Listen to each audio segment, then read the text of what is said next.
They laughed at my shoes, whispered behind their perfectly polished silverware, and before dessert, they were already planning my replacement.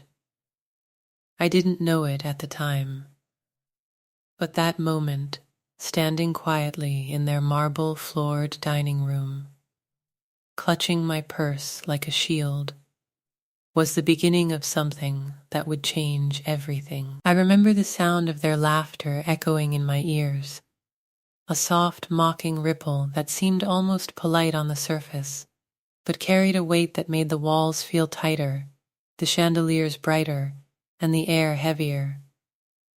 On one side of the long, gleaming table sat a family that practically radiated power, old money confidence, sparkling crystal glasses, and smiles polished so carefully they could cut glass. They moved with precision, spoke with subtle authority, and carried an unshakable belief that they were untouchable. On the other side stood me, quiet, simple, unassuming, dressed in clothes they probably considered beneath notice. To them I looked harmless, almost invisible, replaceable, temporary, a minor character in a story that was supposed to revolve around them. What they didn't know that night was that underestimating me would cost them far more than they could imagine. Every judgment, every smirk, every whispered comment planted the seeds for a reckoning they weren't ready for. And yet, in that moment, I didn't flinch. I held my posture, kept my smile, and quietly decided to let the night unfold. Little did I know, my choice to simply be myself would slowly turn the tables in ways they could never predict. So stay with me, because this story didn't end the way they thought it would. It didn't end the way Andrew thought it would. It ended the way I intended it to, quietly, subtly, but completely unanticipated. My name is Claire. I was 32 at the time, and I've always been the kind of person who observes before I speak, who notices the details that others miss. The way someone fiddles with a napkin, the slight tightening of a jaw, the faint glance that passes unnoticed by most, but tells you everything you need to know. I'm calm by nature, I avoid drama, and I've never felt the need to prove myself with flashy clothes, expensive cars, or loud declarations. I've always believed that strength comes from quiet confidence, from knowing who you are, and standing firm in that, even when the world tries to tell you otherwise. I met my fiancé, Andrew, in what I would call the most ordinary way possible. A caf table, a spilled coffee, and a shared laugh over something absurdly mundane. There was no glamour, no grand gestures, just two people talking, learning each other's rhythms, and slowly building a trust that felt like the rarest kind of treasure. Over the year we dated, we shared tiny moments that, in retrospect, were everything. Late-night drives where we talked until sunrise, quiet weekends where the world felt paused, and conversations that stretched into the early hours because neither of us wanted the connection to end. He was kind, attentive, reliable, the sort of person who made you believe the word forever actually meant something. That's why, when he proposed, I didn't hesitate. I didn't overthink. I just said yes. What Andrew didn't fully realize, or perhaps never bothered to ask, was that my life is intentionally simple. I don't chase labels. I don't flaunt wealth. I never let money define me or my worth. I'm private, especially when it comes to finances, and I've always believed that peace comes from living within your own means and letting your actions speak louder than your bank account. So when Andrew assumed I was just getting by, I didn't correct him. not because I was lying, but because it didn't matter. Love to me isn't measured in dollars. It's measured in honesty, care, and shared life. Before that fateful dinner, Andrew had given me a casual warning. My family, he said almost offhandedly, they care a lot about status, appearances, and where people come from. He said it lightly, as if it were a small inconvenience, not the looming challenge it truly was. I remember feeling a flutter of nervousness, but also a strange thrill.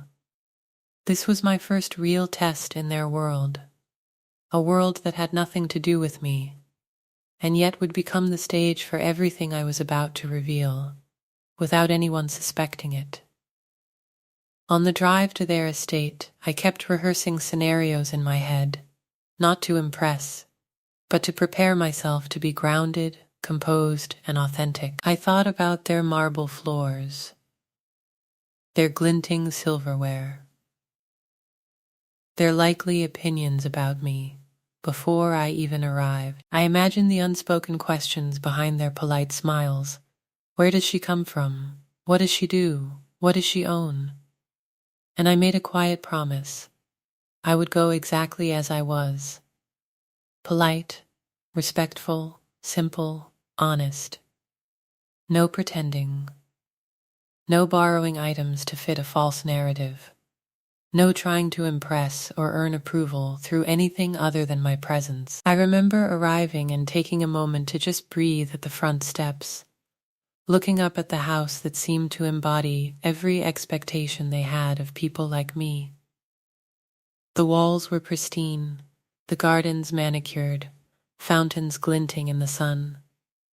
I held my purse a little tighter, smoothed the crease in my dress, and told myself, "This is you. Nothing more, nothing less. Let them see you." It was a strange combination of fear and empowerment, the fear of judgment mixed with the quiet thrill of being unshakable in my own truth. The first greeting was polite enough, but I felt the subtle testing in every glance, every handshake, every question. It wasn't hostility, at least, not yet. It was assessment, weighing me as though I were a puzzle piece they weren't sure would fit into the picture they had so carefully painted. I noticed the tiny smirks, the pointed compliments that were more barbs than praise, the way they measured my words as if they could detect weakness through speech alone. And still I stayed calm. I smiled, I nodded, I engaged just enough to appear gracious but never overextended.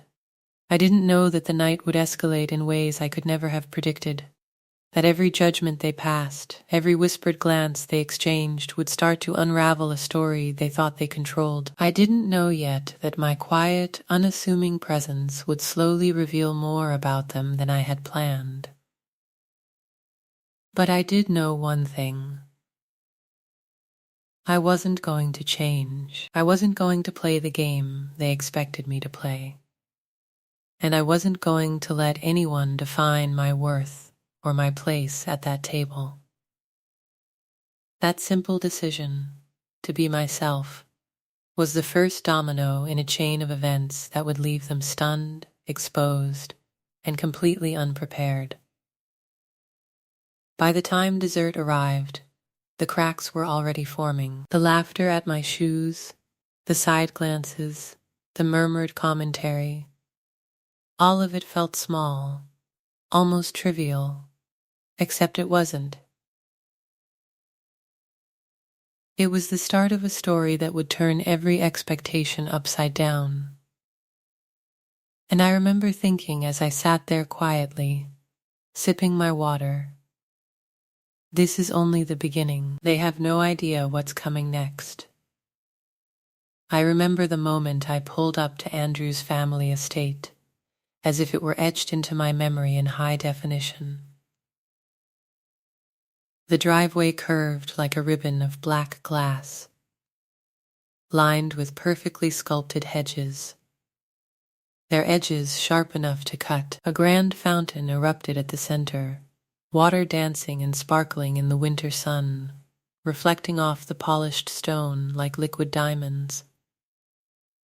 The mansion itself seemed impossibly large, with walls of pale stone, massive windows with gold trim, and columns that looked like they had been carved by masters centuries ago. From the first step onto the grounds, I felt a mix of awe and fear. The air was heavy with quiet authority, a kind of tension that made every sound. My heels clicking against marble, the soft rustle of my dress feel amplified. When I finally crossed the threshold, I was greeted by his mother. She had the kind of beauty and poise that seemed untouchable, but it came with a razor-sharp edge. Her eyes didn't just look at me, they dissected me. She scanned my shoes first, then the hem of my dress, then my hands, as if searching for some invisible flaw she could comment on. Her smile was polite, yes, but cold, the kind that said, "You are not enough, but I will entertain your presence." "Oh, that's charming," she said, her voice smooth and measured, but it carried the weight of subtle judgment.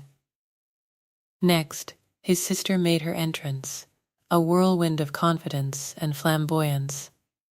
Every movement screamed wealth and self-assurance, her designer dress sparkling under the chandelier lights. She didn't even try to hide the way she glanced at me with dismissal, a smirk tugging at the corner of her lips, as if she were already deciding how little I mattered in their world. Then there was his father, who sat silently like a statue at the far end of the room, eyes observing, measuring, calculating. His quiet presence was the heaviest, no words, just the sharp, uncomfortable awareness that I was under scrutiny from someone who didn't need to say a thing to make me feel small.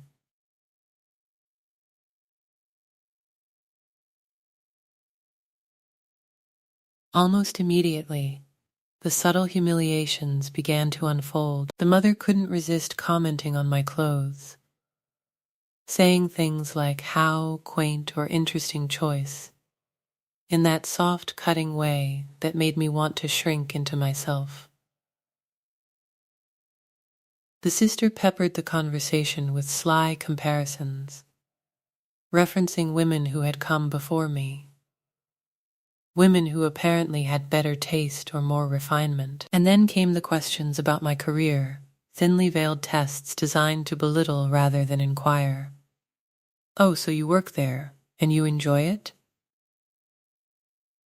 Every word felt loaded, a way to highlight that my life, my accomplishments, my very existence was somehow inadequate compared to their standards. Andrew sat beside me quietly, his silence amplifying the tension rather than easing it. He didn't defend me, didn't redirect the conversation, didn't challenge a single jab. At first I tried to ignore it, hoping they'd warm up, or that I could simply navigate the evening with grace. But as courses were served and the air grew thicker with unspoken judgment, it became clear they weren't evaluating me. They had already made their decisions. Their opinions were set, and nothing I said or did would change it. Every laugh, every glance, every whispered comment reminded me that I was, in their eyes, replaceable, temporary, and beneath their consideration. By the time dessert arrived, I had settled into a quiet, simmering awareness of the battle I hadn't yet realized I was in. It wasn't about impressing them. It was about surviving the night without losing myself. I kept my head high, my smile measured, my words polite, but my mind raced. That's when I fully understood the reality of the situation.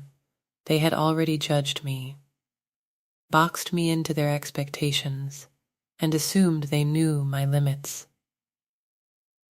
What they didn't know was that their assumptions, their condescension, and their underestimation were about to backfire in ways they could never imagine. Over the following weeks, my visits to Andrew's family became an exhausting pattern, each encounter heavier than the last, each conversation quietly reminding me that I didn't belong.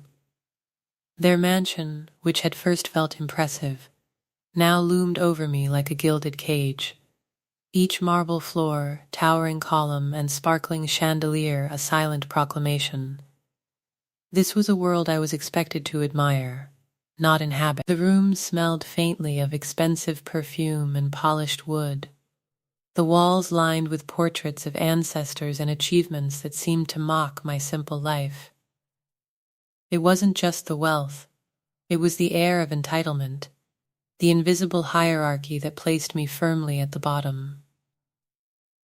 From the very first evening, they made sure I understood their assumptions. "You must feel lucky to be here," his mother said one night as she set a delicate china plate in front of me.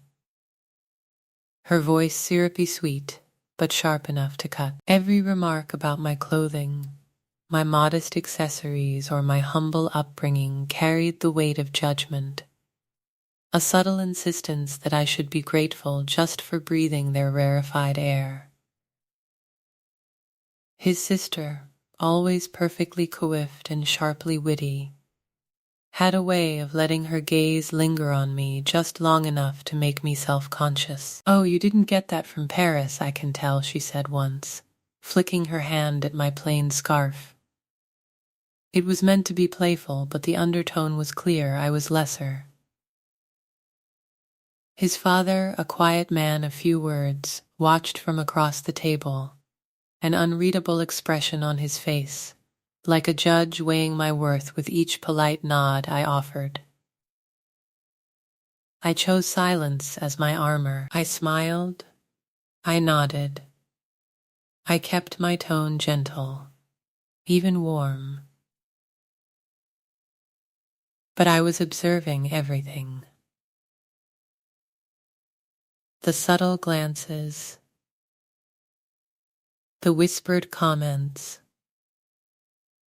the small comparisons that were never overt but always there. I catalogued every detail. The way they talked about Emily, Andrew's ex-girlfriend, as though she were the gold standard of charm and sophistication.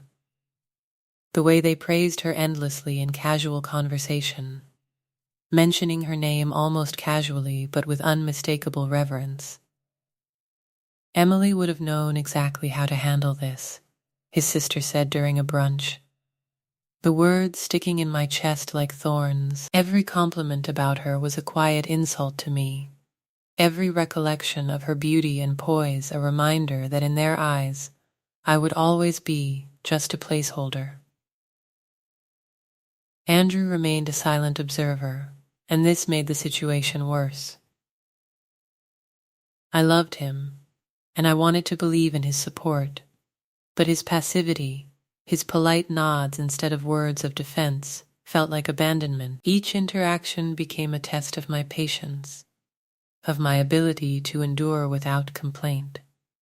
And yet, inside, a fire was quietly growing. I loved Andrew, yes, but I also began to love myself enough to recognize that being repeatedly diminished, even subtly, was not something I should accept silently forever. The tension compounded over dinners, casual visits, and small family events. I was expected to laugh at their jokes, compliment their opulent home, and show awe at their lifestyle, all while my own accomplishments and intelligence were casually dismissed or belittled. Every interaction made me smaller in their eyes, reinforcing the naive, poor girl image I had begun to adopt as a shield. Yet in truth, every moment of quiet observation, every polite smile, was also laying the groundwork for something much larger. I was learning who they really were, and what their sense of superiority truly meant. I began to see cracks in their perfect facade, small hints of insecurity, arrogance that was brittle and sharp. and favoritism that revealed their shallow understanding of people. By the fifth or sixth family event, the pattern had become undeniable. I smiled politely, I laughed at the jokes, I nodded along, but the gnawing sense of being measured, judged, and underestimated never left me. Each comment about Emily, each casual insult hidden in compliments, each assumption about my life, my choices, my worth, added weight to a quiet but growing awareness. This wasn't just a family with old money. They were a family who believed they could manipulate and define everyone around them. And I realized with a slow, cold certainty that this slow burn, this creeping discomfort, was not just a test of my patience. It was the stage for the moment when everything would change. When the world they thought they controlled would meet the truth they never saw coming. That evening still feels vivid in my mind, even now, as though it was carved into my memory with surgical precision. After I overheard the conversation in the study, the initial shock quickly shifted into a kind of hyper-awareness. Every sound, every word, every subtle movement in Andrew's family home suddenly took on a new meaning. The soft laughter that once seemed polite now felt calculated. The clinking of glasses, once elegant and innocent, now sounded like a soundtrack to a strategy being whispered behind closed doors. I realized I had been walking through their world blind, naive, trusting that love and manners would shield me. But now, the illusion was shattered. I replayed the words in my head over and over. Temporary, useful for now, no Emily. Each phrase burned into me, sharper than any insult they had thrown at me directly. And the context, how they spoke about business, about alliances, about influence, made it clear that this wasn't personal, it was systematic. I was just a piece in their larger game, a temporary pawn in a family chess match I hadn't even been aware existed. Every compliment I had been given, every polite nod of approval, every casual conversation, they weren't signs of acceptance. They were tests, observations, and measurements to determine my utility and my replaceability. I moved through the house carefully, each step deliberate. I returned to the lounge where Andrew and his family were gathered, outwardly calm, my face a mask of polite composure. Inside, my mind was racing at 100 miles an hour. I analyzed every person in the room, his mother with her cold, evaluating gaze that had suddenly felt even more predatory, his sister with her flirtatious tone and sharp edges, now clearly a weapon of influence in her own right, his father, the silent observer, whose quiet demeanor masked a calculating mind. I realized that each of them had underestimated me. They assumed that my quiet nature, my modesty, my simplicity, would make me pliable, grateful, and easily forgotten.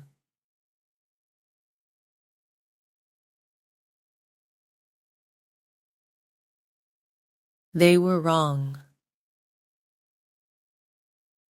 The emotional storm inside me was intense. First came disbelief. This couldn't be happening, I thought.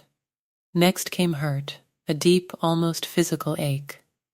How could Andrew's family, who had welcomed me so politely, think of me as disposable? How could they reduce my entire existence, my love, my intentions, to a mere placeholder for some idealized, more suitable woman? And yet, beneath all of this was clarity, a sudden, unyielding understanding of the truth. They had never intended to let me stay. Every interaction, every dinner, every compliment or dismissal had been a part of a carefully constructed narrative in which I was only ever temporary. And then, the crucial moment arrived, the turning point.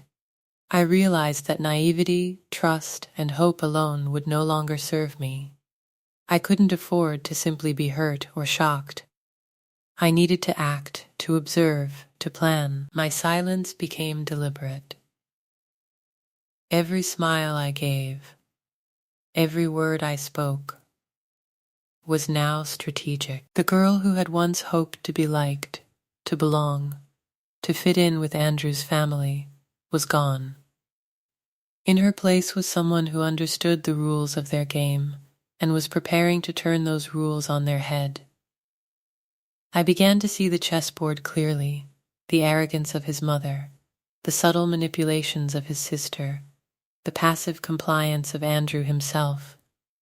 All of it became part of a larger picture. I understood that if I moved carefully, if I observed without revealing my awareness, I could shift the power dynamic entirely. I could take the underestimation they had of me and use it against them, transforming what they saw as my weakness into my strength. By the end of that night, a silent promise formed in my mind.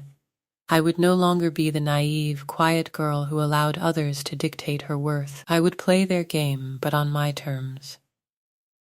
I would no longer accept being temporary. I would no longer let them think they could control or predict me. And most importantly, I would make sure that everything they thought they knew about me, the harmless, modest, naïve girl, would become the greatest mistake of their lives. After that night, when I accidentally overheard Andrew's family speaking about me as if I were nothing more than a temporary placeholder in his life, everything changed. Not outwardly, no shouting, no confrontation, but internally a quiet storm began to brew. From that moment on, I became hyper-aware, my senses sharper than ever, my mind working like a finely tuned instrument. Every glance, every word, every laugh, every pause became a piece of information, a clue to the real intentions of the people around me. I started paying attention to patterns, repetitions, and inconsistencies. What had once been casual remarks or ordinary social interactions suddenly revealed hidden layers of arrogance, expectation, and unspoken judgment. The first thing I noticed was the subtle arrogance in the way they presented themselves, the way their wealth and confidence were woven into every movement, every word, every gesture. The polished floors of their mansion reflected not just light, but their self-importance. The walls, decorated with centuries-old portraits, gleamed with gold frames, trophies of social standing and financial power. The air smelled faintly of expensive candles and fresh flowers. But it also carried a certain sterility, a subtle tension that was easy to miss if you weren't paying attention. But I noticed the way his mother adjusted her pearls before speaking to me, as if measuring my worth by my reactions. I noticed his sister tossing her designer bag casually onto a chair, her manicured fingers brushing the fabric like she was marking territory. I noticed his father sitting back in his chair, observing everything silently, his gaze measuring my every word, my every move, as though calculating whether I could be trusted, or whether I was simply another puzzle piece to be discarded. I began cataloging every interaction, every word of praise that was half-hearted, every question about my job or background that was designed to belittle rather than understand. Every mention of Andrew's ex-girlfriend as if she were the standard I could never reach. They were all being stored, indexed in my mind for later use. And the more I observed, the more I realized that their assumptions about me were entirely wrong. I was quiet, yes. I was polite, yes. I didn't flaunt wealth or status, yes. But none of that meant I was powerless. On the contrary, their underestimation of me was the greatest advantage I could have asked for. I started noticing patterns that others would dismiss. The way his mother dropped hints about business ventures and financial expectations, as though gauging my reaction. The way his sister would subtly compare me to other women, smiling while undermining my confidence. The way his father's silence always seemed to carry judgment, not protection. And then there were the little lies, the exaggerations, the slips of the tongue that revealed more than they intended. Conversations that seemed trivial, casual, or polite were actually loaded with meaning. I began to see the web they had woven, and I realized I could navigate it in a way they never imagined. What I did next was deliberate. I chose silence as my weapon. I let them speak, boast, and belittle me without interruption. Every assumption they made about my naivety, every belief that I was poor and grateful just to be included in their world, was carefully noted. I smiled when they expected it, laughed when it was polite, nodded when they looked for affirmation, but inside I was calculating. I was creating a mental map of weaknesses, insecurities, and openings. I wasn't just a passive observer. I was learning, understanding, and preparing. At the same time, I began carefully revealing parts of myself, but only when it served a purpose. My true background, my education, my capabilities, my real strengths remained hidden, like a card held close to the chest.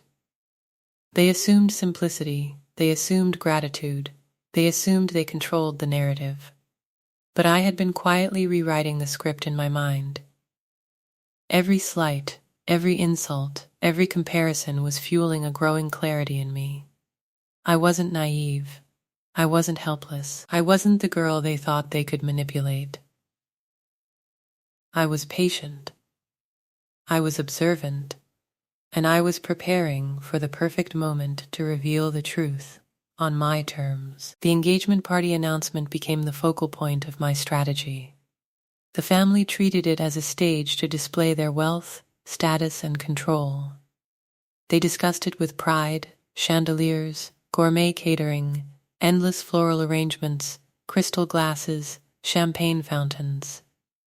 Every detail was carefully planned, every element designed to assert dominance, to reinforce the illusion that they held the power. They were confident that the night would cement my role as the grateful, quiet, unremarkable bride-to-be.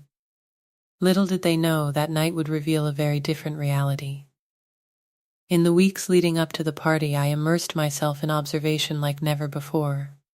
I noticed the smallest slips, a family member who couldn't hide frustration when discussing business, another who let pride cloud judgment, another who treated me as if I were invisible while boasting to others. I cataloged all of it mentally, connecting dots, mapping alliances, noting weaknesses. I paid attention to how Andrew reacted, his silence, his unwillingness to challenge them, his passive compliance. Every small failure of his family to recognize me as more than a simple girl strengthened my resolve. I realized that patience was my greatest tool. The more they underestimated me, the stronger my position would be when the time came. I also noticed patterns in my own behavior. I realized I was no longer the same woman who had arrived at their mansion, nervous and hopeful, hoping to be accepted. That Claire had been replaced by a version of me who was cautious, analytical, and quietly strategic. I had grown stronger, not because of arrogance, but because of clarity. I could see the truth of the family's dynamics, their insecurities, and their overconfidence, and I knew that the engagement party would be the perfect setting for the payoff.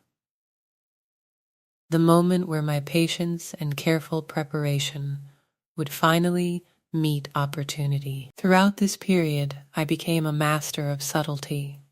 I smiled at the right moments, allowed compliments to be misinterpreted, laughed at jokes at my own expense when necessary.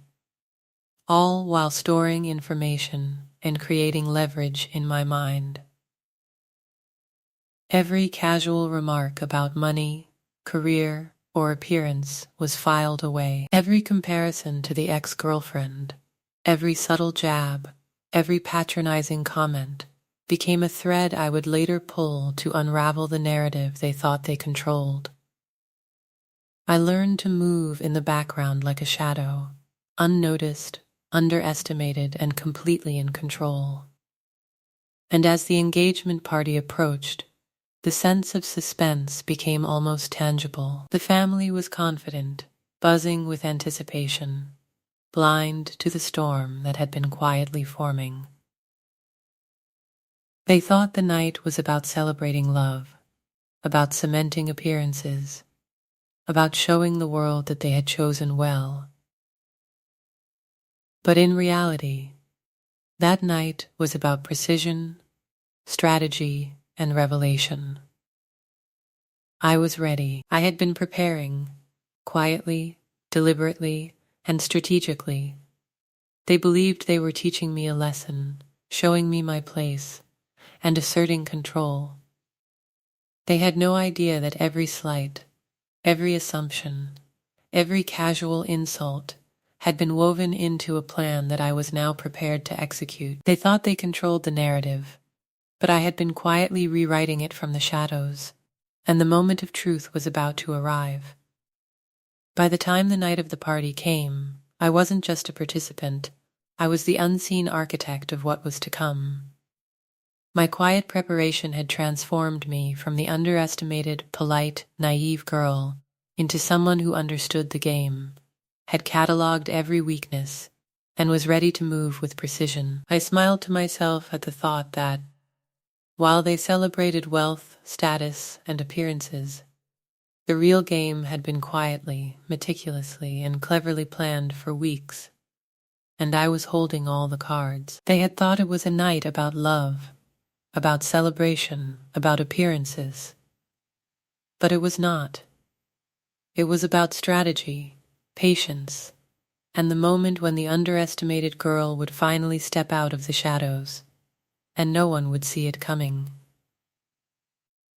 The engagement party had been planned with the kind of meticulous detail that only wealth, privilege, and old family traditions could produce. Every corner of the mansion was polished to a mirror-like sheen, from the crystal chandeliers that sparkled like captured stars to the marble floors that reflected every movement and every whispered conversation. The air was heavy with the scent of roses and expensive candles, mingling with the soft strains of a string quartet playing in the background. Guests arrived in waves, adorned in designer gowns and tailored suits, their voices polished, their laughter calculated. It was the kind of event that could make anyone feel insignificant if they weren't careful. And tonight, the family believed that I would be exactly that, insignificant, quiet, and easily manipulated. I arrived in my usual understated attire, calm and collected, carrying only myself and the quiet confidence I had cultivated over months of careful observation. I didn't need diamonds, flashy heels, or a gown that screamed wealth. I didn't need to impress anyone except myself and Andrew. But as I stepped into the grand hall, I could already feel the glances. His mother's eyes, sharp and icy, scanned me as if weighing my worth on some invisible scale. His sister lingered nearby, her posture exaggerated, a faint smirk playing on her lips, perhaps expecting to see me falter. His father remained in the background, silent, yet his eyes seemed to miss nothing. Their confidence in their social power, their pride in their family legacy, was palpable.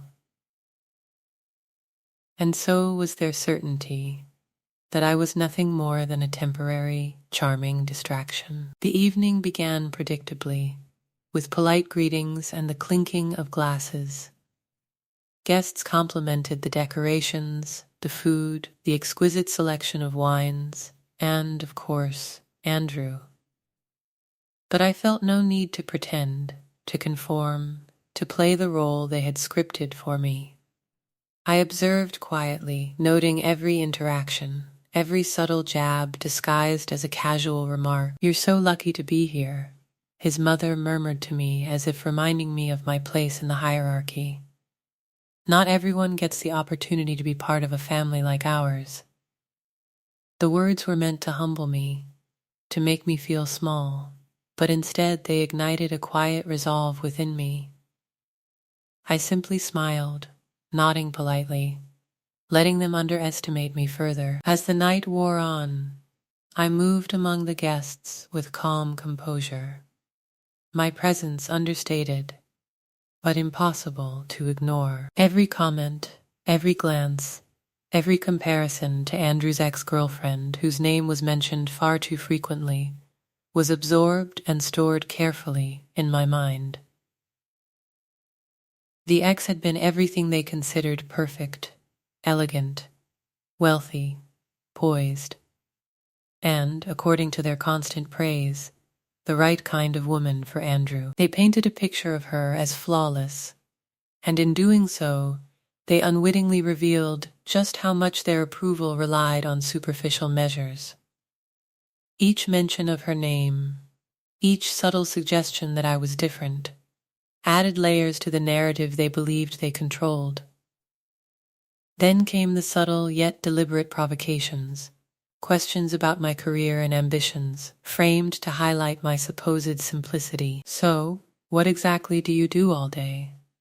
his sister asked, her tone dripping with feigned curiosity. "I mean, it's so different from, well, everything we're used to." His mother chimed in, asking about my family background, my upbringing, my education, each question carefully crafted to remind me, and everyone present, that I was, in their eyes, an outsider, a temporary guest in their meticulously curated world. But I answered politely, calmly, never revealing more than necessary, letting the shadows of their assumptions grow heavier, letting their own judgments speak louder than my words ever could. Andrew was by my side, but not in the way I might have hoped. He was nervous, yes, but also passive, silent at crucial moments, letting the family take the lead, letting them dominate the narrative. I could sense his hesitation, his internal conflict. I loved him, still do, but in that moment I understood how deeply the family's influence ran, how conditioned he was to placate them rather than defend the one he claimed to love. I didn't resent him. Not yet. Instead, I saw the cracks forming, the first signs that their carefully constructed world could not withstand the weight of truth.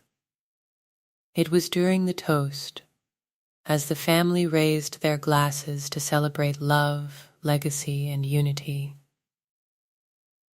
that I allowed the first subtle wave of revelation to pass over the room. I began to speak with calm authority, not raising my voice but letting my words, carefully chosen and deliberate, sink in. "It's beautiful to see everyone here tonight," I said, my tone warm but firm. "I've always believed that love isn't about appearances or status or history. It's about understanding, respect, and honesty. And it's amazing to be part of a moment where we can truly celebrate those values together." There were polite nods, a few murmurs of agreement, but beneath the surface, the tension was palpable. The family had assumed the night would affirm their worldview. They had assumed I would be timid, compliant, and easily overshadowed. They were wrong. The evening unfolded like a carefully orchestrated drama. I let small truths slip into conversations, stories about my real background, my own achievements, my family's quietly successful history. Every word was deliberate, each anecdote designed to dismantle assumptions without confrontation. Guests began to notice the subtle shift, the quiet confidence I carried, the way I answered questions with composure. the way I navigated the room as if I belonged exactly where I was, not because they allowed it, but because I claimed it. It was as though the air itself was changing, reshaping to accommodate a reality they had refused to see.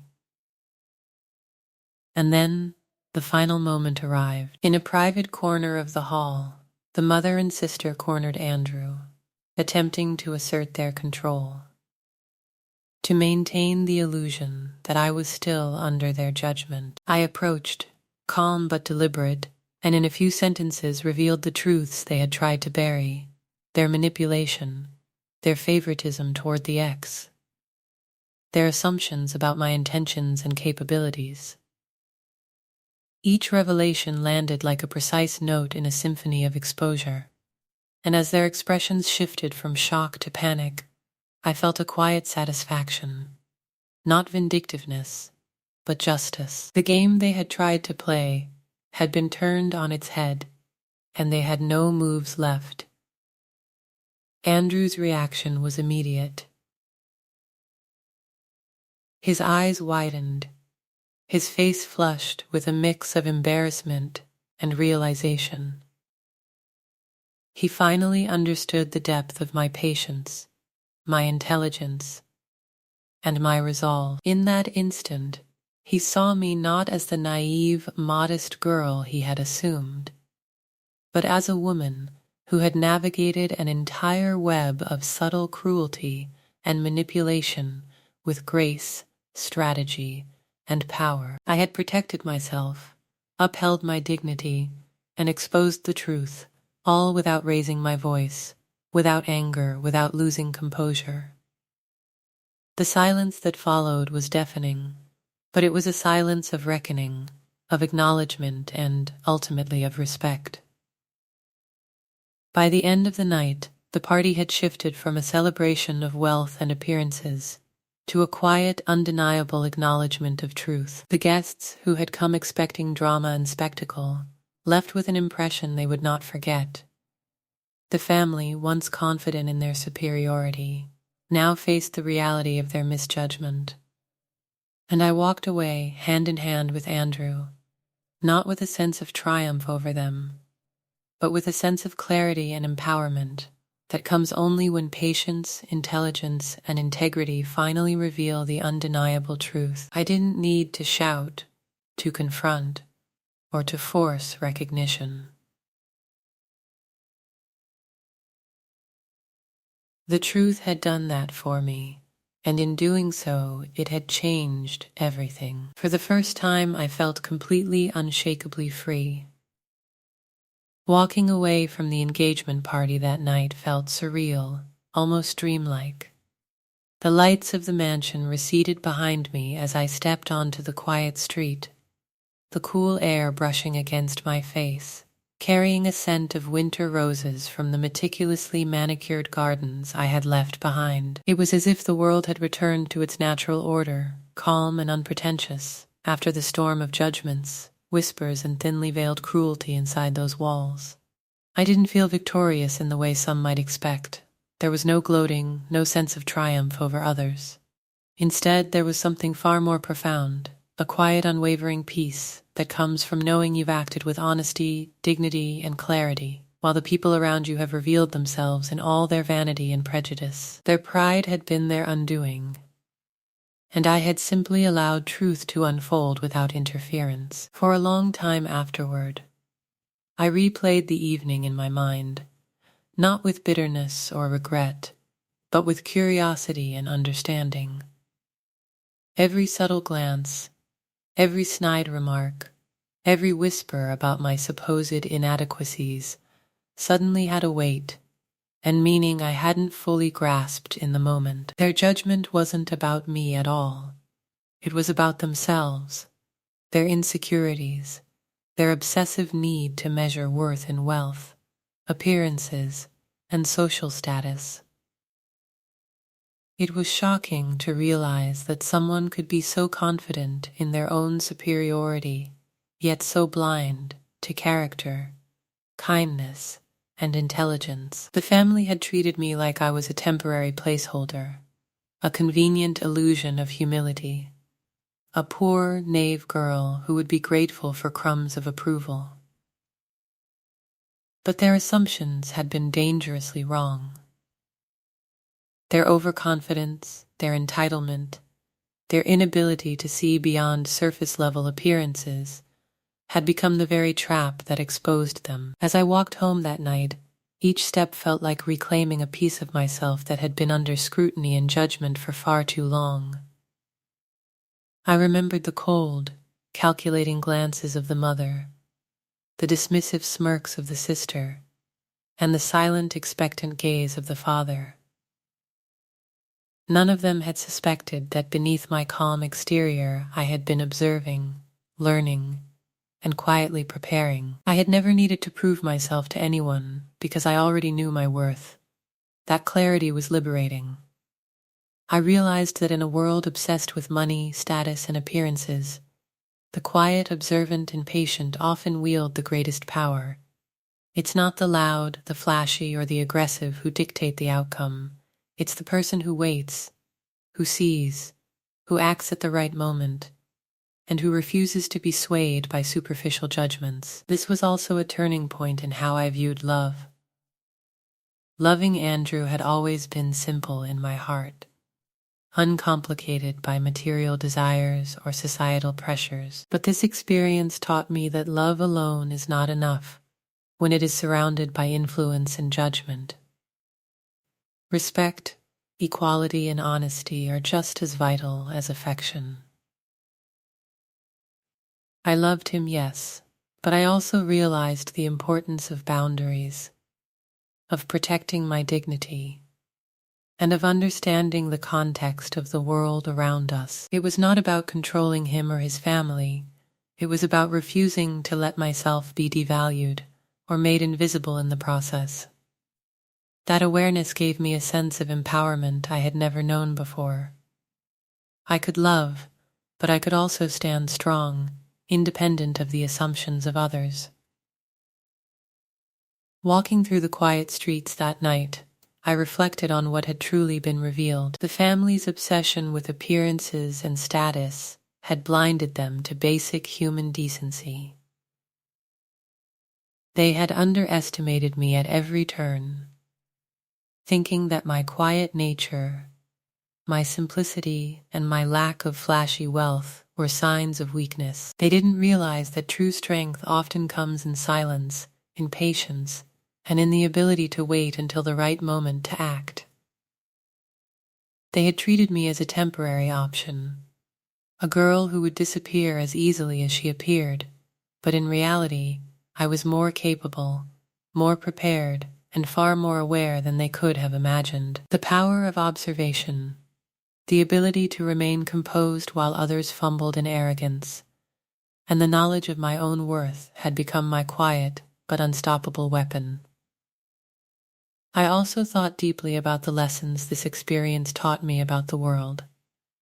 Money, privilege, and status can buy comfort, influence, and power, but they cannot manufacture character, integrity, or respect. The family had assumed that they could manipulate, intimidate, and belittle me without consequence. And their failure to see beyond superficial measures of success had led them to their own undoing. True value, I realized, lies in honesty, empathy, and the courage to act with integrity, even when it goes unnoticed. The richer and more influential someone appears, the more dangerous it is to judge others quickly, because appearances are fragile, and truth has a way of emerging, often at the most unexpected moment. As the days passed, I allowed myself to process everything that had happened, reflecting not just on the family, but on myself.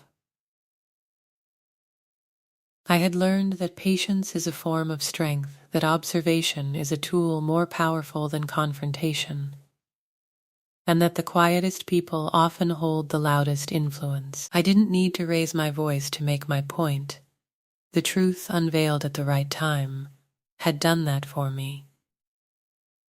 And in that realization, I found a sense of empowerment I had never known before. An understanding that no one could dictate my worth or control the narrative of my life unless I allowed it. I had acted poor and naive, yes, but that was a conscious choice. I had chosen to let others underestimate me, to let their arrogance blind them, and in doing so, they had revealed exactly who they were. In the aftermath, Andrew and I reevaluated our relationship with a new clarity. Our bond was no longer just about affection or convenience.